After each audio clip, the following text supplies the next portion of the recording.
பிள்ளைங்களா, அம்மாவுக்கு 2 நாளாக உடம்பு சரியில்லை, லஞ்ச் வீடியோ போடலை. இன்றைக்கி லஞ்ச் என்னென்னு பார்க்கலாமா? வாங்க பார்க்கலாம். ஒயிட் ரைஸ்,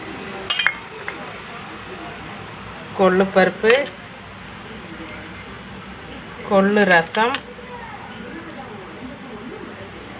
பாவக்காய் காரக்குழம்பு, வாழைத்தண்டு பொரியல்.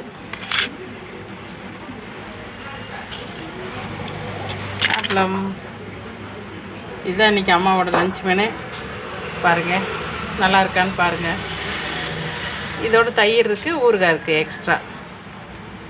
வாங்க சாப்பிட்லாம். யாருக்கெல்லாம் அம்மாவோட லஞ்ச் பிடிச்சிருக்குதுன்னு கமெண்ட் பாக்ஸில் கமெண்ட் பண்ணுங்கள். இன்னும் உடம்பு ஒரே டல்லாக தான் இருக்குது பாருங்களேன். டல்லாக இருந்தாலும் நம்ம செய்கிற வேலையை செஞ்சு தான் ஆகணும். நேற்று ஒரு நாள் ரெஸ்ட்டு போட்டாச்சு, ஃபுல்லாக ஸ்லீப்பிங் தான், ஒரே டயர்ட் ஆயிடுச்சு. அதனால் இன்றைக்கி லஞ்ச் செஞ்சாச்சு. நல்லா இருக்கான்னு பார்த்துட்டு கமெண்ட் பண்ணுங்கள். பாய்டா.